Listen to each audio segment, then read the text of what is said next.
Alfredo Dias, opositor de Nicolás Maduro, preso há mais de um ano, morre no cárcere. Rapidamente, a ditadura informou que Dias veio a óbito vítima de um infarte fulminante. Mas isso não basta. A verdade é que o ex-governador era um preso político antichavista e sofria com problemas de saúde.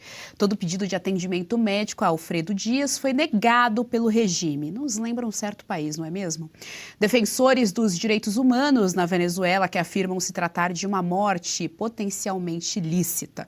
Vamos acionar o correspondente internacional Ivan Kleber, que vai nos atualizar aqui a respeito deste caso. Ivan Kleber já está conosco no telão. Ivan Kleber, ao ler isso, fiquei confusa se estava falando de Venezuela ou do Brasil. Boa tarde, seja muito bem-vindo ao Jornal da OE, segunda edição. Boa tarde, Reziane, uma saudação a você, especialmente a toda a nossa audiência que nos acompanha na tarde desta segunda-feira. Reziane, imagina que triste deve ser viver um país onde presos políticos morrem nos presídios por conta da negligência em um atendimento médico, não é? Dessa vez, a vítima do regime de Nicolás Maduro foi o governador Alfredo Dias, ex-governador de Nova Esparta. Ele estava preso há um ano. Eu separei aqui, Geisiane, algumas das acusações que lhe foram imputadas. Ele havia sido acusado formalmente de terrorismo e incitação ao ódio. Ele também havia criticado a falta de transparência nos resultados eleitorais e denunciado problemas com a crise elétrica em seu estado, Nova Esparta. A questão eleitoral que se refere aqui à denúncia era do ano passado, não é aquela eleição que deu a vitória a Edmundo González e a derrota a Nicolás Maduro, e a gente sabe que desde então a Venezuela, o regime venezuelano aumentou ainda mais a sua perseguição a presos políticos.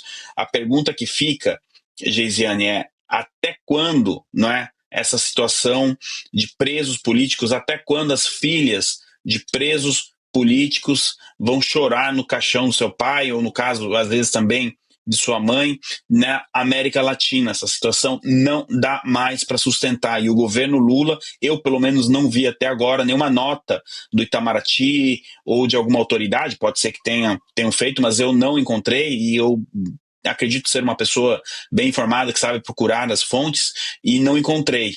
É lamentável, tá aí as imagens, né, que a nossa direção disponibiliza, um preso político. Agora, tem um ponto que eu queria trazer, Geisiane, aqui para nossa conversa, que é o seguinte: em setembro deste ano de 2025, nós já tivemos algumas ameaças por parte do regime.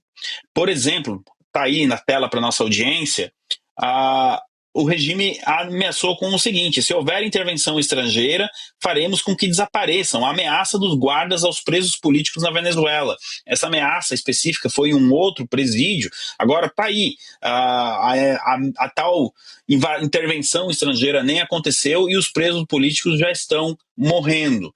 A morte de Alfredo Dias acontece justamente na semana que Maria Corina Machado deve receber o Prêmio Nobel da Paz lá na Noruega, na próxima quarta-feira. Lideranças da América do Sul estarão presentes, inclusive o presidente do Paraguai, Santiago Penha. E tem um ponto aqui que a gente precisa trazer, Geisiane, que é o seguinte: Hugo El Pollo Carvajal denunciou em uma carta ao presidente americano Donald Trump na semana passada que o regime venezuelano, ele é sim uma criação do regime cubano. Olha só, o Alfredo Dias, ele estava preso no campo de tortura de Helicoide, o presídio de Helicoide, se não me engano é esse o nome, que é conhecido, Geisiane, como o shopping center das torturas. E esse presídio, segundo denúncias, foi, digamos, também concebido pela inteligência cubana.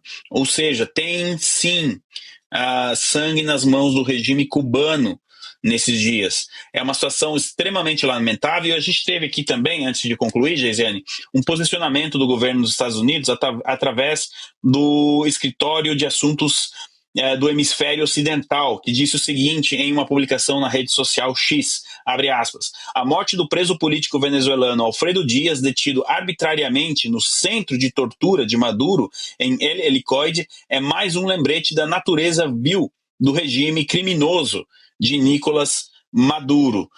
Eu pergunto se a próxima visita do Joesley Batista a Caracas será para exigir explicações e justiça à família do Alfredo Dias. Infelizmente, acho que isso não vai acontecer, Geisiane. Ivan Kleber, eu quero te ouvir a respeito ainda sobre esse assunto. Você já trouxe aqui o que o governo americano disse, mas na sua opinião aqui como analista geopolítico há anos aí trabalhando, entendendo a geopolítica mundo afora, se isso aceleraria um pouco a investida, né, da militar dos Estados Unidos contra a Venezuela, já que infelizmente nós temos o combo completo. A gente tem a opressão do povo na Venezuela, a gente tem colaboração de regimes, já que tem aí essa parte do regime cubano, o próprio regime brasileiro, já que o tempo todo Maduro está mencionando ali o Lula, o MST, o PT, enfim. Então, quero te ouvir a respeito, na sua percepção, se isso poderia dar uma celeridade, digamos assim, a essa investida militar americana. Olha, Geisiane, o que eu posso dizer é que, do ponto de vista militar, a impressão que a gente tem é de que está tudo pronto. O governo Trump trabalha com uma última possibilidade de encontrar uma saída sem ter que dar o primeiro disparo, digamos assim.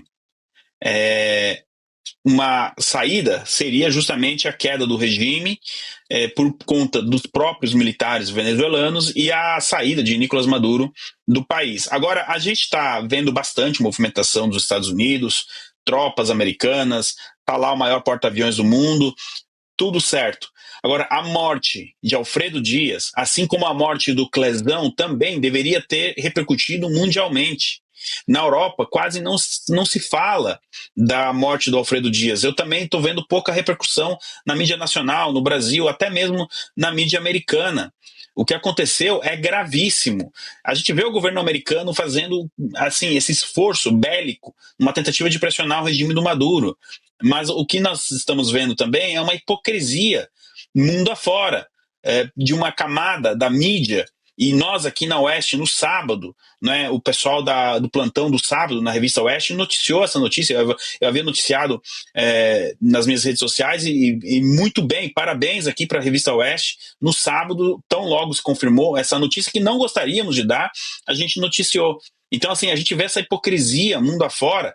Geisiane, eu não quero sair aqui do tema da sua pergunta, porque ela é extremamente importante. Agora, só os Estados Unidos não vão resolver uma situação complexa como essa. Os Estados Unidos também têm seus interesses, que é salvaguardar aí a questão do hemisfério ocidental. Mas até quando a União Europeia, até quando o governo brasileiro, até quando o Mercosul vão fechar os olhos para o que está acontecendo na Venezuela? Eu me estendo um pouco mais, a perseguição a cristãos no Oriente Médio, na África. Graças a Deus, Geisiane, tivemos a notícia de que 100 crianças foram libertadas lá na Nigéria. A gente pode eventualmente tratar disso durante essa semana aqui na programação da Oeste. A gente vem falando bastante disso lá no programa de Leste a Oeste, às sextas-feiras. Então, assim, essas imagens aí, por mais que a gente não gostaria de ter que compartilhar elas, eram para estar girando o mundo. Afinal de contas, um ex-governador preso político morreu no presídio. Até quando as pessoas vão morrer, Geisiane, simplesmente pelo fato de questionarem um resultado eleitoral?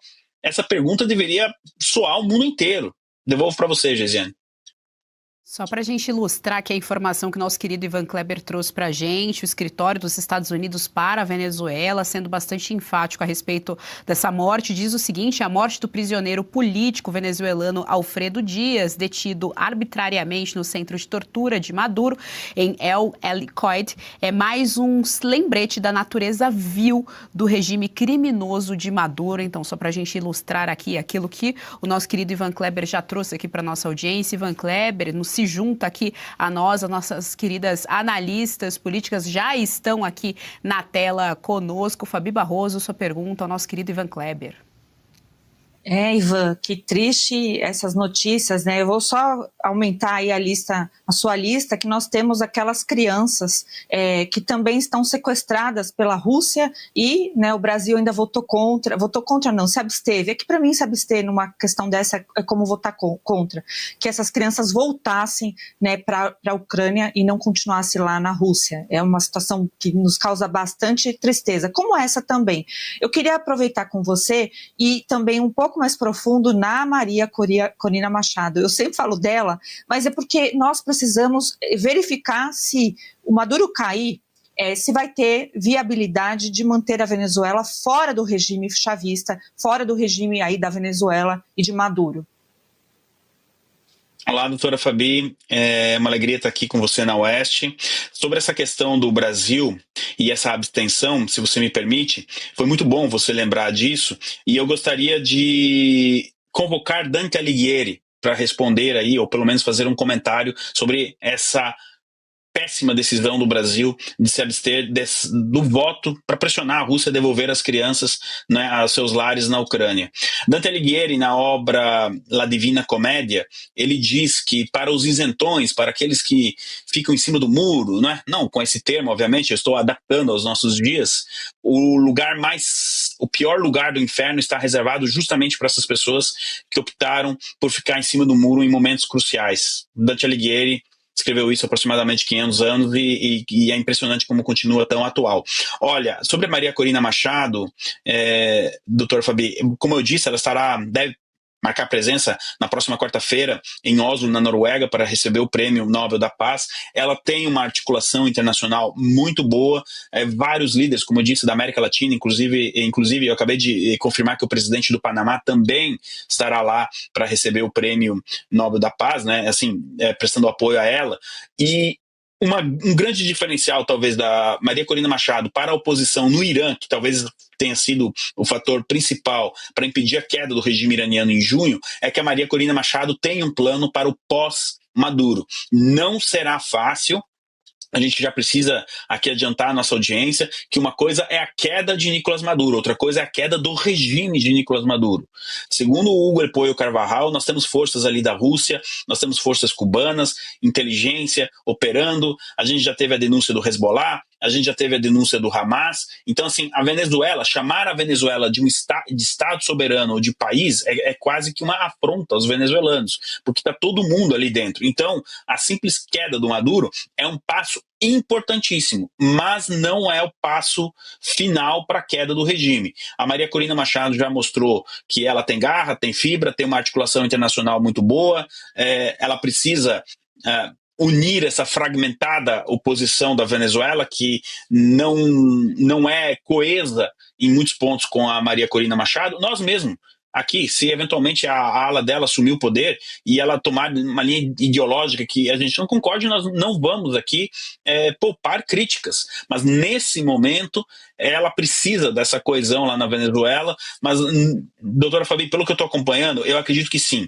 ela tem condição de conseguir administrar o país nos primeiros dias após a queda do Maduro, né, que seriam cruciais, as primeiras semanas para a consolidação de um novo governo no país. Ela já demonstrou no passado que ela tem essa força e eu acredito que ela está pronta para o desafio, se o desafio assim chegar, né? Geisiane, eu devolvo para você.